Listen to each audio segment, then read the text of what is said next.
doctora Gabriela Garrido, de la Cátedra de Semiología Clínica, la profesora titular, y en esta instancia vamos a hablar de historia clínica.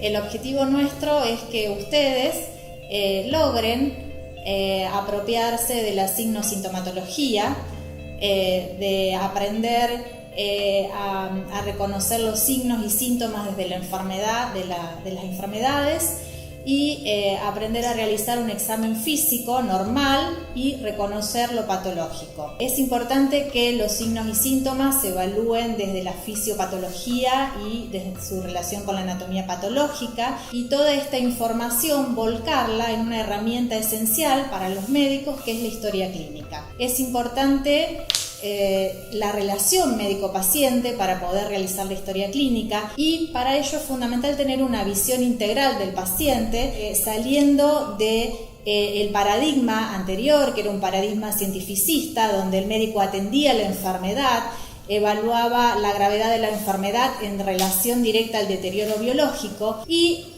lograr este nuevo paradigma donde es sociológico humanista, donde el médico cuida la salud, valora el deterioro biológico de acuerdo al impacto sobre la calidad de vida del paciente, y abarca al paciente no como una relación de órganos y sistemas, sino como un ser biopsicosocial inserto en una sociedad donde esa sociedad puede ser injuriante. La historia clínica es la herramienta básica para el médico, lo vamos a utilizar en todo momento, hagamos la especialidad que hagamos y trabajemos en donde trabajemos.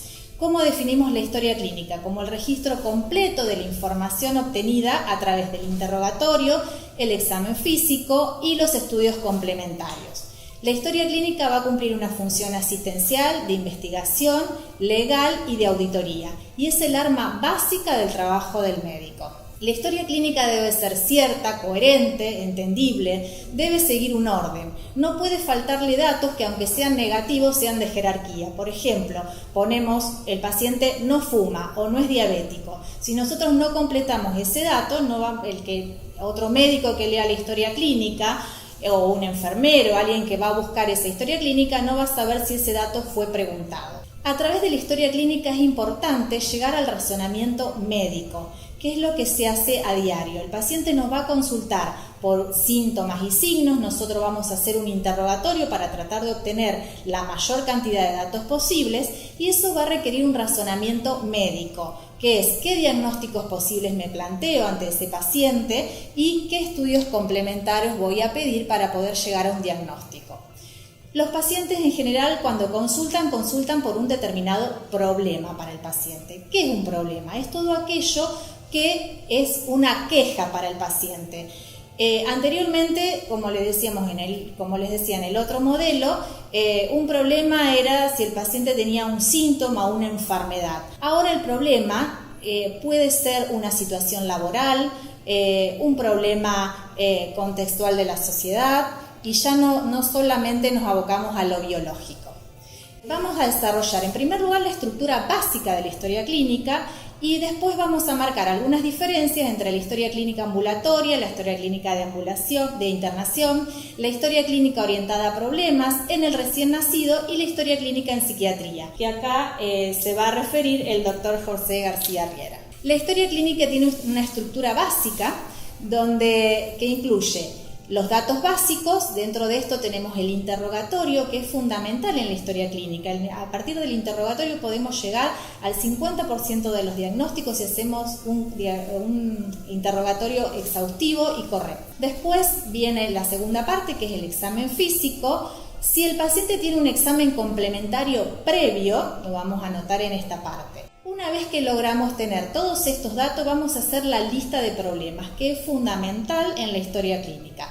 A partir de la lista de problemas vamos a plantear los posibles diagnósticos diferenciales, y en base a esos posibles diagnósticos diferenciales vamos a pedir los estudios o exámenes complementarios. Una vez que llegamos al diagnóstico, o a veces antes de llegar al diagnóstico, ya podemos empezar a hacer en ese paciente un plan de educación o un tratamiento.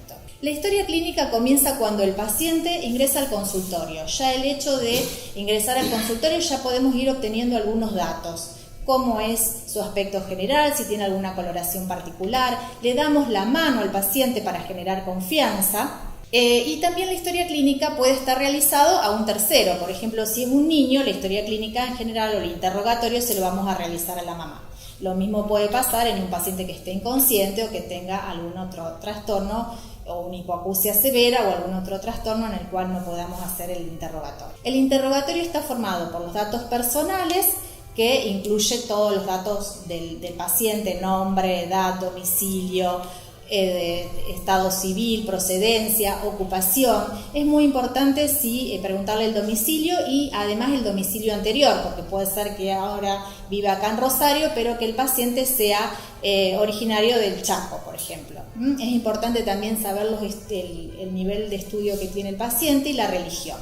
Una vez que preguntamos estos datos personales, que a veces ya vienen impresos en la historia clínica porque lo tomó la secretaria, vamos a pasar al motivo de consulta. El motivo de consulta es muy importante, es el síntoma o signo que lleva a la consulta. Es esto que yo les decía, es cuál es el problema que trae al paciente a la consulta. Si el paciente les nombra varios signos o síntomas, ustedes les tienen que preguntar cuál es el que más le preocupa. Y ese dato, el más relevante para el paciente, ese va a ser el motivo de consulta. Una vez que sabemos cuál es el motivo de consulta, tenemos que empezar a narrar todo el episodio, es decir, todo ese motivo de consulta. Si el paciente consulta por dolor, tenemos que preguntar la localización del dolor, la intensidad del dolor, la calidad del dolor, con qué aumenta, con qué disminuye y todos los síntomas y signos que acompañan a ese dolor. Esta enfermedad actual, esta narración debe ser ordenada, debe estar con un orden cronológico, cuál es el signo o síntoma que aparece primero, debe estar escrita gramaticalmente correcta y es importante preguntar todos los datos, porque a partir de esta enfermedad actual vamos a tener ya una alta posibilidad diagnóstica. Una vez que preguntamos todos estos datos, entonces vamos a pasar a los antecedentes personales. Dentro de los antecedentes personales es fundamental que se acuerden siempre de preguntar enfermedades alérgicas, alergias a medicamentos, asma, hipertensión arterial y diabetes. Esos 4 antecedentes es fundamental y no se lo tienen que olvidar nunca, porque va a influir en el diagnóstico del paciente y en el caso de que yo le quiera dar un tratamiento, en los fármacos que voy a utilizar. Además de eso, van a preguntar cardiopatía, cirugías previas, si es una mujer la menarca, si tiene gestas, paridades, si tuvo algún aborto, si ese aborto fue espontáneo o fue provocado y otras enfermedades que haya tenido en la infancia. Luego vienen los antecedentes familiares. Dentro de los antecedentes familiares, acá son enfermedades que tengan vinculación hereditaria o genética. Entonces vamos a preguntar sobre antecedentes en los padres, abuelos, hermanos, hijos. Si alguno de los familiares falleció, preguntamos cuál es la causa del óbito. Y acá volvemos a insistir en estas 4 patologías: antecedentes de alergia, antecedentes de hipertensión arterial, antecedentes de diabetes, antecedentes de cardiopatía y de cáncer, sobre todo cáncer de mama en la mujer, cáncer de colon. Acá les remarco esto de que son enfermedades que tienen vinculación hereditaria para diferenciarlo de lo que es noción de foco, que a veces se confunde, porque en la noción de foco también tenemos en cuenta el grupo familiar, pero acá ya apuntamos a otra cosa que ahora vamos a ver. En relación a los hábitos, vamos a preguntar diuresis, catarsis, dieta, apetito, actividad física, tabaquismo, alcohol, drogas, medicamentos y hábitos sexuales. Todo esto, por ejemplo, la droga, los hábitos sexuales, también vamos a ver que pueden tener relación con esta noción de foco. O sea que muchos datos nosotros los tomamos en un lado, pero también lo vamos a tener en cuenta en otra parte de la historia clínica. Bueno, ahora sí, ¿qué es noción de foco? Esto es importante que ustedes lo conozcan, lo tengan en cuenta y no se olviden de que es una parte importante dentro de la historia clínica. La noción de foco, nosotros decimos que un paciente tiene noción de foco positiva cuando ese paciente tiene un riesgo o una probabilidad de presentar una infección determinada. Y este riesgo comprende un núcleo familiar, una institución o bien un núcleo de un área geográfica delimitada. Entonces, ¿cuándo vamos a preguntar noción de foco o cuándo vamos a decir que un paciente tiene una noción de foco positiva? Por ejemplo, si un paciente viene del Chaco o vivió en el Chaco, aunque ahora vive acá, vamos a decir que ese paciente tiene una noción de foco positiva para Chagas, lo cual no quiere decir que tenga la enfermedad, pero sí tiene una probabilidad de tener Chagas. Si ese paciente convive con un hacinamiento y en su familia hay tosedores crónicos, con tos con expectoración, ese paciente va a tener una noción de foco positiva para tuberculosis. Y esto es lo que yo les marcaba, que esto, que haya tosedores crónicos en la familia, no lo vamos a poner como antecedente familiar, sino lo vamos a poner acá en noción de foco. El hecho de que el paciente sea un trabajador rural o que transporte, sea un transportista de maíz o trabaje en el puerto, sea camionero y vaya a descargar en la zona del puerto, me va a dar noción de foco para ciertas enfermedades endémicas como la fiebre hemorrágica argentina, la leptospirosis, el hantavirus. Y el hecho de esto que yo les decía recién, el hábito sexual, el hecho de que el paciente sea adicto endovenoso, que lo vamos a poner en hábito, pero también me da una noción de foco positiva para hepatitis, para HIV, para enfermedades que tienen transmisión parenteral o por vías, a través de una vía parenteral o sexual. Una vez que terminamos o tomamos esta noción de foco, vamos a pasar a la anamnesis por aparato, que acá lo que hacemos es preguntar todos los datos, desde cabeza y cuello hasta los pies, pasando por todos los órganos y sistemas, para completar alguna información que se nos podría haber escapado en el interrogatorio anterior. Esta anamnesis por aparato la hacemos solo en la historia clínica de internación, no la vamos a hacer en la historia clínica ambulatoria. Terminado el interrogatorio, pasamos al examen físico, y en el examen físico siempre tenemos 4 pasos que son básicos y que tienen que seguir un orden. La inspección del paciente, que es ver ese paciente, lo que les decía recién, el hecho de que el paciente ingrese al consultorio, ya tenemos una visión de su aspecto general, de su hábito, si es longilíneo, si es brevilíneo, vemos las facies del paciente, si tiene alguna asimetría, o sea que ya al ingresar el paciente al consultorio, si nosotros tenemos una buena relación y lo observamos, ya vamos a ir obteniendo algunos datos. El siguiente paso es la palpación, que es tocar con las manos para tratar de evaluar formas, tamaños, límites. Vamos a palpar el abdomen, que nos va a servir para ver si el paciente tiene algún dolor. Vamos a delimitar también algunas vísceras como el hígado, podemos palpar el colon sigmoide, etc. Esto después se va a ver en forma progresiva durante el año. La palpación puede ser unimanual o bimanual, podemos utilizar una o ambas manos. Después ustedes se les va a subir un power donde tienen las distintas maniobras, las distintas formas de palpar en forma general. Y el paso siguiente es la percusión. Utilizamos las 2 manos, una mano que va a tener un dedo plexímetro, que es el dedo de base donde se va a apoyar, y el otro dedo que es el dedo percutor. Esto nos va a permitir obtener distintos sonidos y diferenciar aquellos órganos que tienen un contenido con aire, como el pulmón, de aquellos órganos que son macizos, como por ejemplo el hígado, donde vamos a tener un sonido mate. La auscultación es el último paso. Acá utilizamos el estetoscopio y nos sirve para auscultar soplos, el sonido respiratorio normal, los ruidos cardíacos, etc. Bueno, estos distintos pasos los vamos a ir aplicando a los distintos órganos y sistemas. Una vez que obtenemos todos estos datos del interrogatorio y el examen físico, ahí vamos a hacer la lista de problemas. ¿Qué es la lista de problemas? Es el agrupamiento de aquellas variables que modifican el estado del paciente. Acá tenemos que enumerar todos los problemas que presentó el paciente en orden de importancia. Y ese problema puede incluir un signo o síntoma por el cual el paciente consultó, si hay algún diagnóstico, por ejemplo, que sabemos que el paciente es diabético, si el paciente es alérgico, si tiene problemas socioeconómicos, si tiene una noción de foco positiva, si tiene algún examen complementario en el momento de la consulta. Lo vamos a colocar en esta lista y a partir de acá vamos a plantearnos los posibles diagnósticos. Una vez que nosotros nos planteamos distintos diagnósticos diferenciales, ahí recién vamos a hacer un plan de evaluación donde vamos a pedir exámenes complementarios en el caso de que sea necesario. Dijimos que en el 50% de los casos el diagnóstico lo hacemos solamente con el interrogatorio. Si el paciente consulta por una faringitis, no va a hacer falta los exámenes complementarios.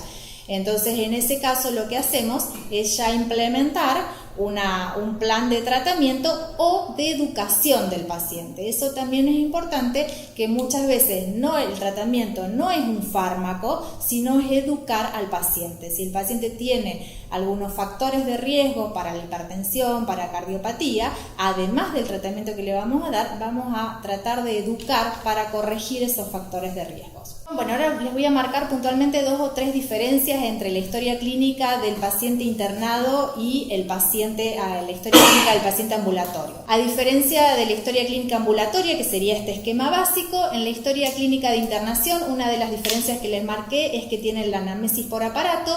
Además, puede tener al final puede haber una hoja donde se solicitan interconsultas para ese paciente, notas de enfermería, donde la enfermera va a marcar si le toma la temperatura, cómo fue variando esa temperatura a lo largo del día, si le tomó la presión arterial, etc. Y al finalizar, cuando el paciente se le da de alta o en el caso de muerte del paciente, se realiza la epicrisis. Que la epicrisis es un resumen de toda la información obtenida en la historia clínica y que se realiza en el momento del alta. Eso después se coloca en la primera hoja y si el paciente tiene una internación posterior, en la primera hoja va a haber el resumen de esa historia clínica. Por último, en el recién nacido es importante tener en cuenta algunos datos que tenemos que preguntarle a la mamá. Es importante saber el nivel socioeconómico, la educación, la vivienda, si la mamá tuvo hipertensión durante el embarazo, diabetes gestacional, el estado nutricional de la mamá, otras enfermedades que haya tenido como rubiola, enfermedades de transmisión sexual, grupo sanguíneo y factor de la mamá, de la pareja, si tuvo partos y abortos anteriores. Esto es importante saberlo por la posibilidad de incompatibilidad RH. Hábitos de la madre, tabaco, alcohol, drogas, fármacos, parto prematuro o a término, características del parto, peso al nacer del recién nacido, entre otros datos. Y por último, la historia clínica orientada a problemas, que tiene algunas ventajas sobre la historia clínica tradicional. En esta historia se incluyen los problemas biológicos y psicosociales y diferencia a los problemas en agudos y crónicos. Aquellos problemas agudos son los que tienen menos de 6 meses de duración y los problemas crónicos más de 6 meses de duración.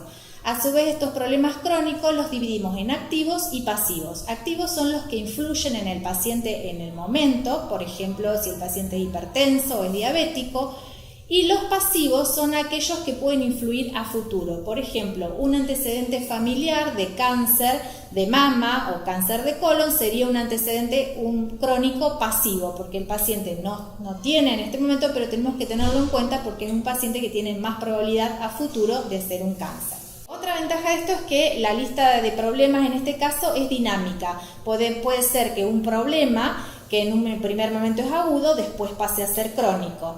Y la otra diferencia con la historia tradicional es que esta lista de problemas se coloca en la primera hoja de la historia clínica, de manera de que sea más fácil de conocer la historia clínica del paciente con solamente mirar la primera hoja. Obviamente después va a tener todos los datos restantes que fuimos viendo. En esta historia clínica lo último es tener en cuenta el familiograma, que es un formato, después les va a aparecer acá en el Power y tienen una página que se las coloqué acá en el Power donde les marca cómo hacer este familiograma. Lo que nos permite es dibujar un árbol genealógico que registra la información de los miembros de la familia. ¿Para qué es importante en esto? Porque esto nos permite ver cómo el problema de un paciente influye en el resto o al revés, cómo el contexto familiar influye en el problema del paciente. Entonces nos permite relacionar la familia y el elemento inferencial más importante del genograma es esto, evaluar las relaciones familiares. Y lo último que les decía es entonces la otra historia clínica o la otra variante de la historia clínica, que es la historia clínica en psiquiatría, que ahora se va a referir el doctor José García Riera.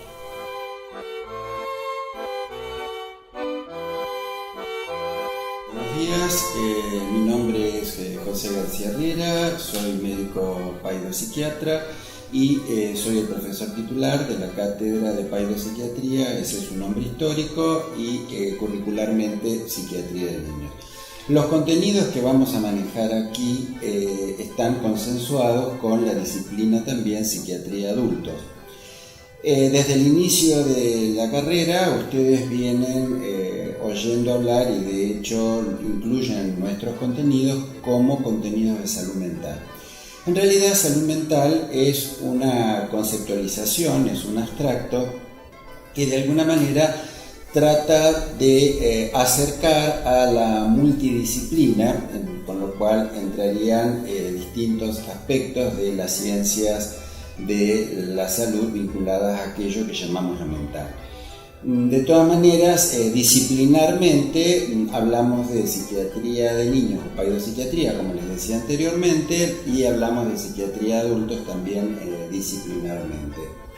De hecho, es decir, la psiquiatría se está viendo en el mundo como la quinta clínica. Ustedes conocen la clínica médica, la clínica pediátrica, la clínica quirúrgica y la tocoginecológica, y ahora se habla justamente de la clínica psiquiátrica en el sentido de que comparte espacios y tiene características individuales.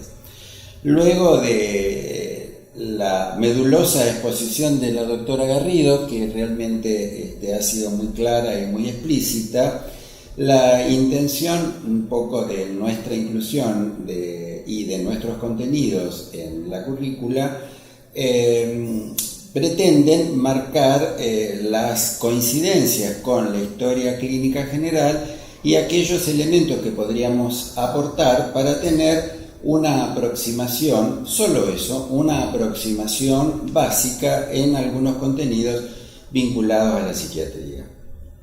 Compartimos todo lo que tiene que ver en historia clínica con los datos de filiación o los datos personales, donde adquiere relevancia fundamental, por lo menos en un principio, el tema, por supuesto, de la edad, ¿sí? Y la edad cronológica nos importa expresados en años y meses en términos de establecer los niveles madurativos esperables.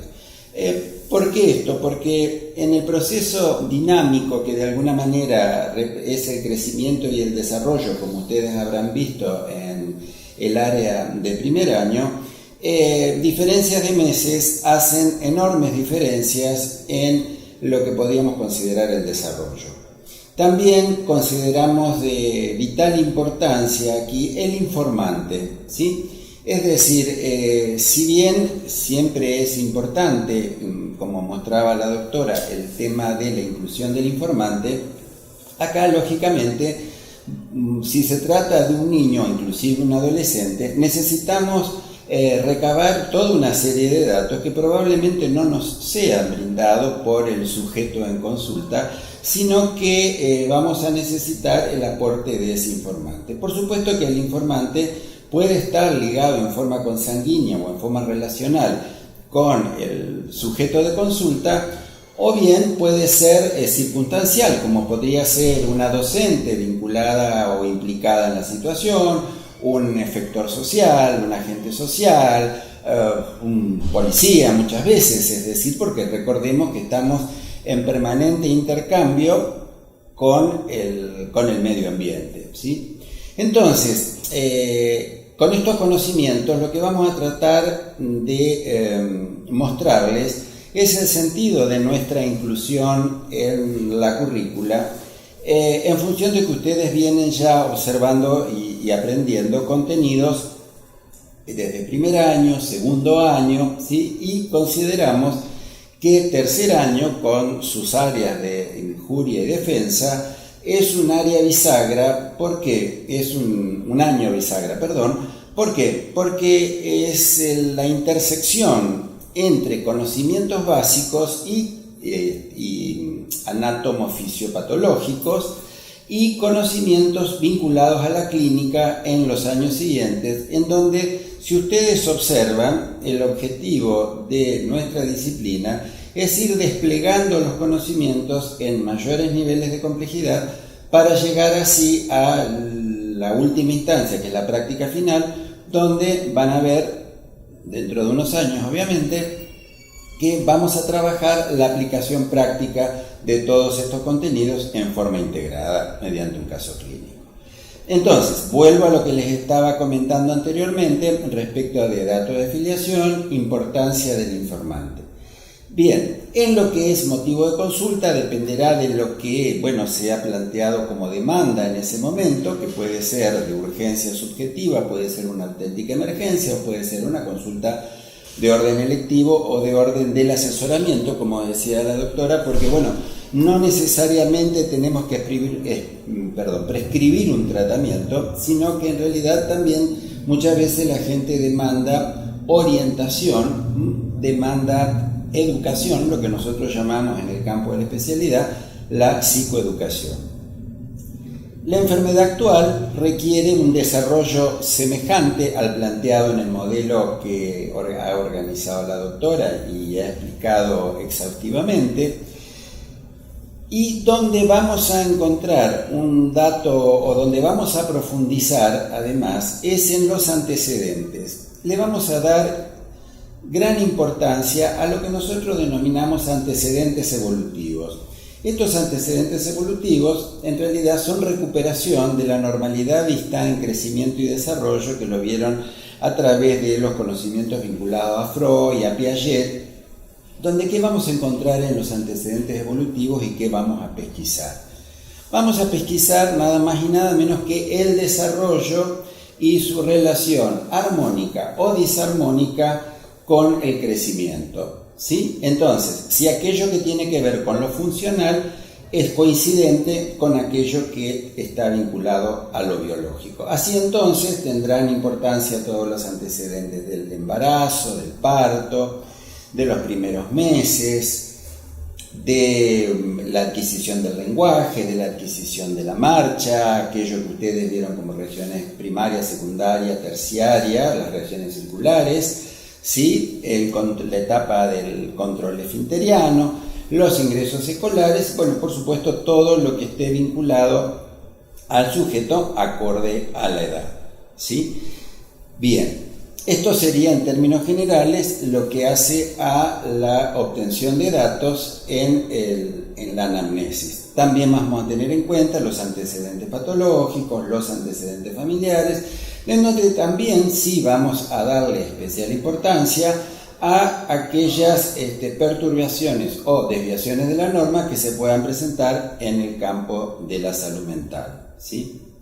Bien, en lo que sería la semiología básica, vamos a tomar esto que planteaba la doctora de como primer paso la inspección, y hasta ahí llegamos coincidiendo en estos pasos de nuestro trabajo.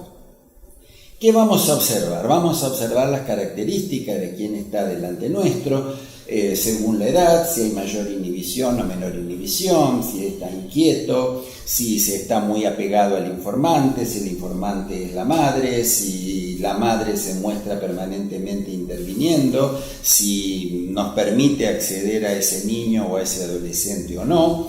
Puede pasar que la entrevista requiera alguna parte a la hora de preguntar datos muy íntimos, digamos, como por ejemplo podría ser condiciones de gestación o condiciones acerca del deseo de la maternidad o de la paternidad, o si no lo existiera como tal, digamos, o si hubo una búsqueda, no la hubo. En los casos de adopción también es muy importante poder evaluar las características de esa cuestión, cómo se llevó a ese proceso, cuáles fueron algunas de las instancias que lo han rodeado. También vamos a ver en el niño o en el adolescente las singularidades respecto del aseo, de la higiene, la forma de presentación, si existe algún tipo de tics, el contacto visual. Esto es fundamental, miren, con el niño, con el adolescente y por supuesto que también con el adulto, en el caso de una entrevista en la que queramos profundizar acerca de los síntomas y de los signos en psiquiatría. El tema del contacto visual es fundamental porque esto nos va a estar dando alguna orientación, alguna pista acerca ya de lo relacional, de lo que el otro está percibiendo de nosotros y la mayor o menor apertura al diálogo. También importa si ha venido por sus propios medios, en el caso de ser un adolescente, un adulto, o si hay un interés alrededor de él que de alguna manera ha determinado su presencia en esta consulta. Es decir, a veces puede ocurrir en el campo de la psiquiatría que la consulta no esté motivada por el sujeto que aparentemente viene, sino que el sujeto es traído a consulta. Esto es muy importante, porque bueno, esto nos va a dar la compliance, es decir, la adherencia que esta persona va a tener a lo que nosotros digamos, a lo que prescribamos o a lo que propongamos, ¿sí? Muchas veces la colaboración puede estar ausente, digamos, porque bueno, está planteada la demanda desde otros interlocutores, ¿no? Esto suele ocurrir muchas veces con los servicios de asistencia social, con lo legal penal, con la escuela, donde, bueno, otros sistemas, porque la consulta también es un lugar de confluencia de sistemas. Confluye el sistema familiar, confluye la historia del medio ambiente y, por supuesto, la subjetividad de quien está delante nuestro.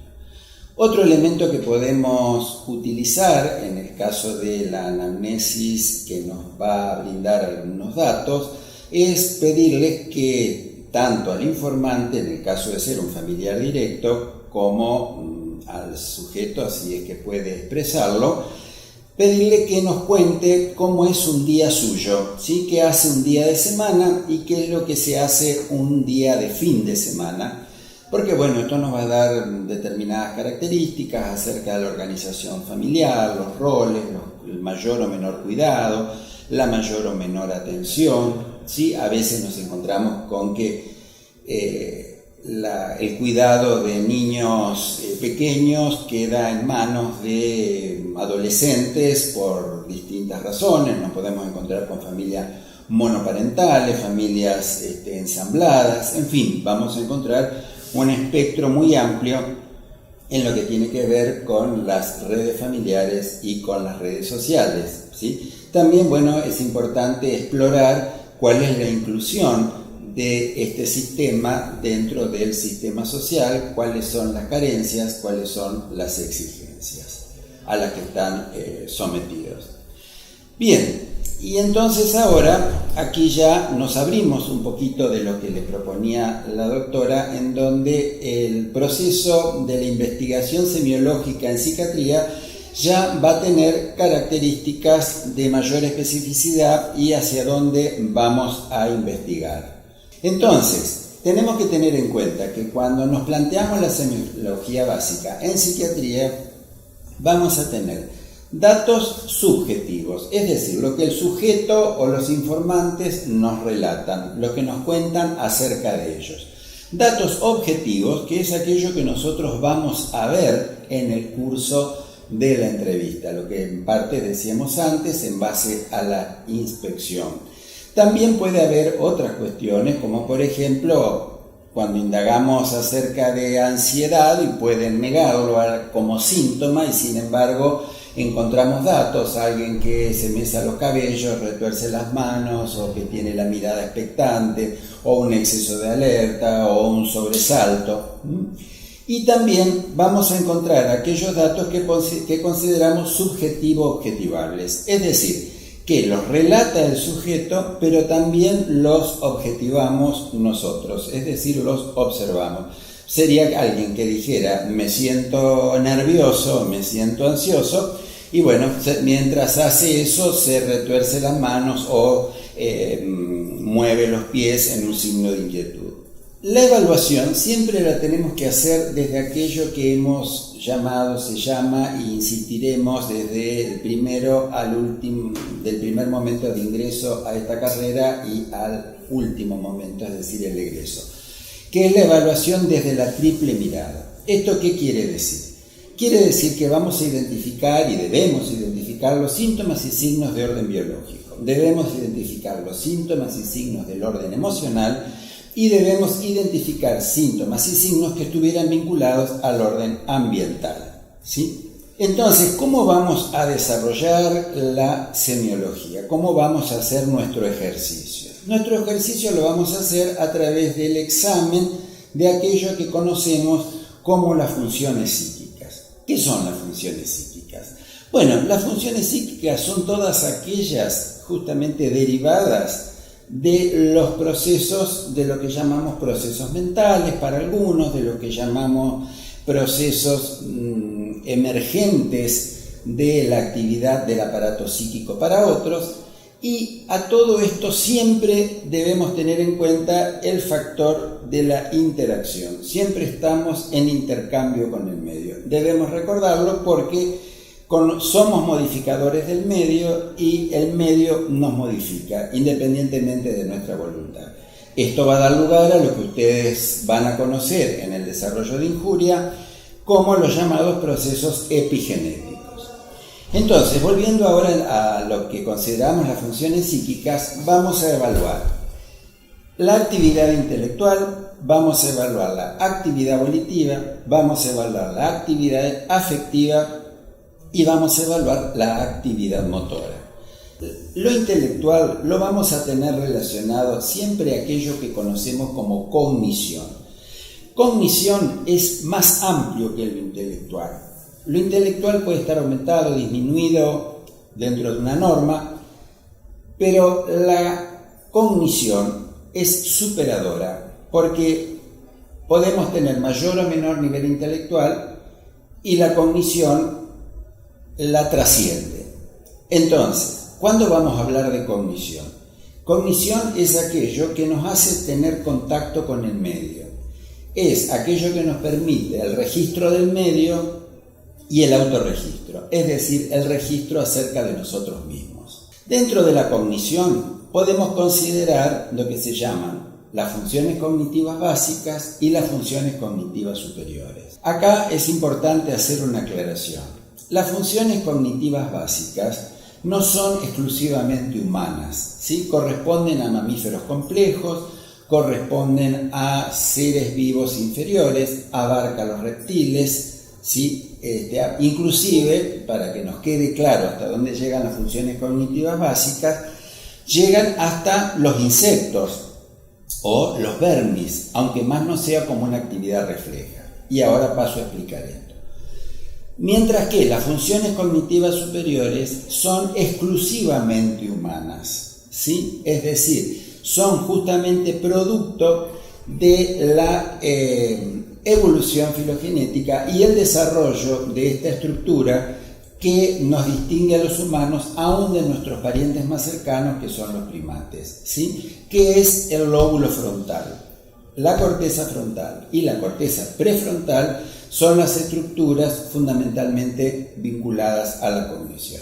Volviendo a lo que son las funciones cognitivas básicas, vamos a tener que son la atención, la percepción o la sensopercepción y la memoria.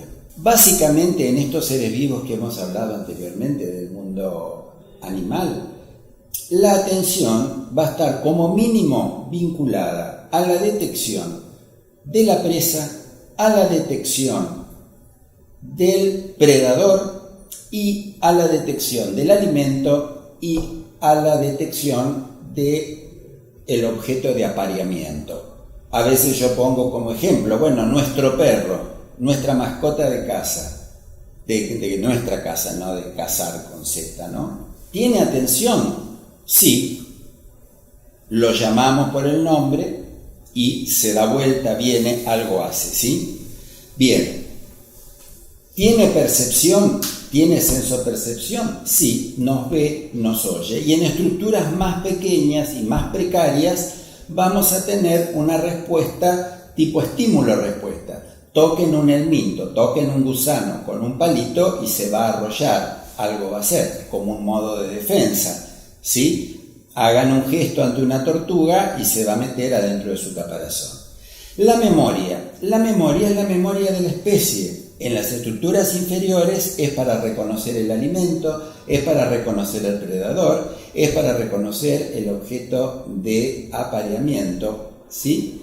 En el humano, obviamente, la atención la sensopercepción y la memoria van a tener fines más complejos, además de los que son comunes a las otras especies. Cuando hablamos de funciones cognitivas superiores, obviamente estamos hablando de un intelecto superior respecto de las especies anteriores y de nuestros parientes los primates. ¿Cuáles van a ser estas funciones cognitivas? La ideación, la formación de conceptos, que es un derivado de la ideación, el lenguaje, que es una estructura puramente humana, y por supuesto la conducta como expresión de nuestras ideas y como expresión, complemento o acompañante del lenguaje. También vamos a tener la imaginación, que es la capacidad de hacer una representación interna sin la existencia del objeto. Vamos a tener el juicio, que es emitir algo acerca de algo. Entonces ahora voy a pasar a mostrarles algunas definiciones de estas funciones cognitivas que he mencionado anteriormente. ¿Qué sería la atención? Es la capacidad de enfocar la conciencia en un objeto determinado por un tiempo determinado mediante los sentidos. Como dijimos anteriormente, son compartidas por otros seres del mundo animal. La sensopercepción, otra función cognitiva básica que nos permite la captación subjetiva y objetiva de información mediante los sentidos. De todas maneras, la diferencia con el animal es que a esa sensopercepción le vamos a agregar la carga subjetiva. A la información objetiva le vamos a agregar nuestra subjetividad, lo que eso nos provoca, placer, displacer o evocaciones diferentes. ¿Qué es la memoria? La capacidad de incorporar, retener, almacenar y recuperar, es decir, evocar la información. Esto es importante inclusive para ustedes al momento de estudiar, porque a veces nos ocurre a todos los que tomamos examen en las mesas examinadoras que los alumnos plantean que comprendieron el tema, pero hay que tener en cuenta que la medicina tiene toda una terminología y todo un proceso asociativo que es memoria-dependiente, ¿sí? O mnémico-dependiente para ser más específico. Decíamos entonces ahora que las funciones cognitivas superiores son exclusivamente humanas. Veamos qué es la ideación. Es pensar, formar ideas, es formar conceptos, captar la esencia de un fenómeno y de un objeto. Una forma más compleja sería el juicio, es decir, el juicio es una concatenación de ideas, ¿sí? Es una ligazón de ideas, es medir, ponderar, valorar y justipreciar. Es pensar o decir algo acerca de una situación. Después vamos a ver que aquello que ustedes sin duda conocen vulgarmente como, y se usa coloquialmente, el concepto delirio, es muy frecuente escuchar, qué sé yo, flaco este está delirado o no te delirés, etc. Bueno, ¿qué es delirio en realidad? Delirio es un error de juicio, ¿sí? Es una perturbación del juicio, es un juicio erróneo, que no necesariamente es completamente erróneo. Es errónea la conclusión, pero puede sustentarse en premisas reales. La deducción, otra función cognitiva superior, es inferir en base a los juicios previos. Y la imaginación, que es lo que hablábamos antes, pensar en imágenes. Esta imaginación puede ser reproductora, es decir, nos acordamos de un dibujo y lo reproducimos, agregándole toques subjetivos. Pasa esto con la música, los covers, por ejemplo, o una parte de un grupo, un número de notas es adaptado a otro tipo de letra o a otro tipo de notas.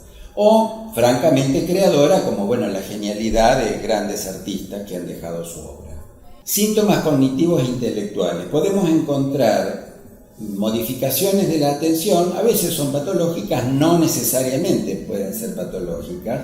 Podemos encontrar modificaciones cuantitativas como la aprosexia, es decir, falta de atención. Siempre que hablemos de prosexia estamos hablando de la atención. La hipoprosexia, una disminución. La euprosexia o normoprosexia, que es la atención normal. La hiperprosexia aumentada en cantidad. No vamos a hablar de los cuadros porque eso después lo van a ver ustedes con la clínica más adelante. La atención cualitativamente también puede ser espontánea y dirigida. Y también encontramos una atención involuntaria y una atención voluntaria. Cuando hablamos de la perturbación de la sensopercepción o de la percepción, vamos a encontrar la ilusión, que es simplemente mirar el objeto pero deformada por nuestra afectividad. Podemos ver hermoso aquello que no lo es tanto para los demás, podemos asustarnos por algo que confundimos en base a nuestros temores. La alucinosis, que es un cambio en la sensopercepción, pero con percepción de la anormalidad. Esto suele verse en el alcoholismo, particularmente en los síndromes de abstinencia o delirium tremens, y en cualquier síndrome de abstinencia podemos encontrarlo. Y luego vamos a encontrar la alucinación, que ya es francamente una importante distorsión sensoperceptiva, donde el sujeto percibe algo que no existe. Ahora bien, no existe afuera, no existe como objeto, pero el sujeto proyecta contenidos de su psiquis en el ambiente, en el entorno, y hace una construcción. Pueden ser placenteras o implacenteras. Respecto de lo mnémico, es decir, la memoria tiene, como dijimos antes en su definición, tiene un proceso de lo que podemos llamar incorporación o memorización redundantemente, la conservación, eso que incorporamos, lo guardamos, lo almacenamos y en algún momento determinado lo restituimos en forma voluntaria o involuntaria por el proceso asociativo. Observamos una escena y eso nos retrotrae a otras escenas que pueden tener un contenido semejante. Esto es muy importante en la memoria, y la percepción son muy importantes en aquello que tiene que ver con las situaciones traumáticas. La ideación y el juicio, ¿qué perturbaciones van a tener? Mencionamos el delirio y mencionamos lo que tiene que ver con los estados de conciencia, como la obnubilación, el torpor, el estupor y el coma.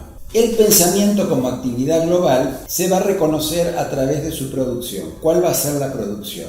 Va a ser el lenguaje escrito y oral, y en los niños lo vamos a tratar de pesquisar a través de las representaciones, de las funciones de representación que ustedes recordarán son juego, dibujo y lenguaje. Acá recuperamos contenidos de crecimiento y desarrollo. También el pensamiento puede tener desórdenes de flujo, ¿sí? Es decir, variaciones cuantitativas, taquipsiquia, la logorrea, que es el aumento de la velocidad del lenguaje, la taquipsiquia es la aceleración del pensamiento y la bradipsiquia lo opuesto, es decir, el lentecimiento del pensamiento. Vamos a encontrar también desórdenes de forma, como la fuga de ideas, como la perseveración, que es algo repetitivo, constante, monótono, y la laxitud, que es aquello lento, como que se va desintegrando gradualmente en el discurso. También vamos a encontrar desórdenes de contenido, el delirio que ya vimos anteriormente, la obsesión, que es una idea recurrente y perturbadora, y a la que se le agrega la representación de la obsesión en la acción, que es la que llamamos compulsión. ¿Cómo vamos a explorar el estado de conciencia? En base a la orientación en el tiempo y la orientación en el espacio.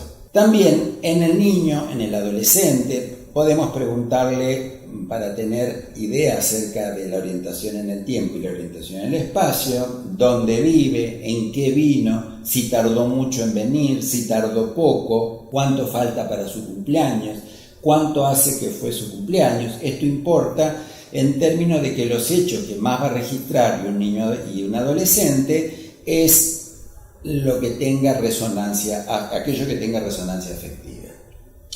Entonces, vimos cognición, vamos a ver inteligencia. La inteligencia, entonces, en su conjunto es una actividad derivada de la cognición que da como resultado la capacidad del individuo para tomar datos acerca de sí mismo, de la realidad y destinados a operar con ellos. Es interesante y es importante conocer que existen inteligencias múltiples. Durante muchos años se consideró privativo de la inteligencia, o prácticamente como definición de inteligencia, como prototipo de la inteligencia, aquello que definiríamos como la inteligencia lógico-matemática. Ahora sabemos, a la luz de las neurociencias y de los nuevos desarrollos, que existen por lo menos hasta ahora 7 tipos de inteligencia. Vamos a considerar una inteligencia lógico-matemática, vamos a considerar una inteligencia lingüística, es visible en aquellos que se dedican a la poesía, a los escritores. Vamos a encontrar una inteligencia espacial que tiene que ver con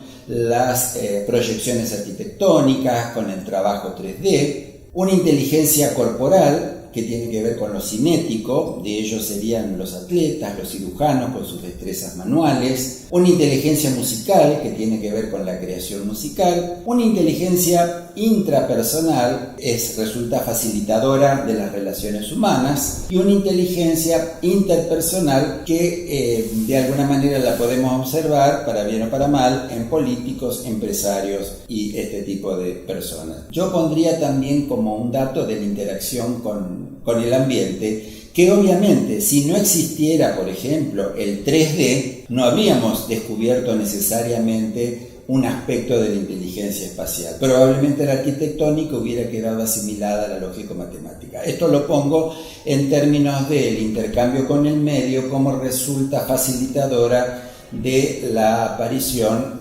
de nuevas posibilidades. Vamos ahora a otra función psíquica, que es la volición. La volición está vinculada a la voluntad. ¿Y qué es la voluntad? Es elegir un impulso, es manifestar un deseo, una motivación entre varios. Es decir, la función de la voluntad tiene que ver en parte con la selección, tiene que ver con la direccionalidad de la acción, pero previa al pensamiento. Previamente existe el pensamiento siempre. Justamente, la volición va a integrar los estratos biológicos, lo psíquico y lo social. Tiene que existir un deseo, tiene que existir una demanda, eso asienta y requiere mecanismos biológicos para el accionar, y la voluntad se va a proyectar siempre sobre el medio. Las alteraciones de la voluntad pueden ser cuantitativas y cualitativas como siempre en más o en menos, hiperbulia, hipobulia, abulia y estupor, y las cualitativas las vamos a ver como el negativismo, que es la ausencia de actividad en forma voluntaria, la inquietud, un aumento de la voluntad particularmente dirigida a lo motriz y desorganizado, la excitación con mayor desorganización, la agitación con mayor desorganización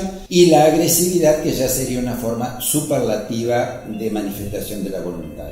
También vamos a encontrar cualitativamente las estereotipias, que es la repetición de una determinada acción, las ecopraxias, que son aquello de repetir un movimiento de lo externo. Por ejemplo, en algunas patologías alguien abre un cajón y el que está con algún tipo de problema bosteza. Hay algunas personas que, por ejemplo, si se acuerdan las viejas películas que tenían un león que gruñía, que rugía, hay personas a las que eso le daba bostezos. Otra función psíquica va a ser la que está vinculada a la afectividad. ¿Cuáles son las formas de mostrarse, de evidenciarse la afectividad? Se va a mostrar a través de la emoción, a través de los afectos y a través de los sentimientos y a través de la pasión.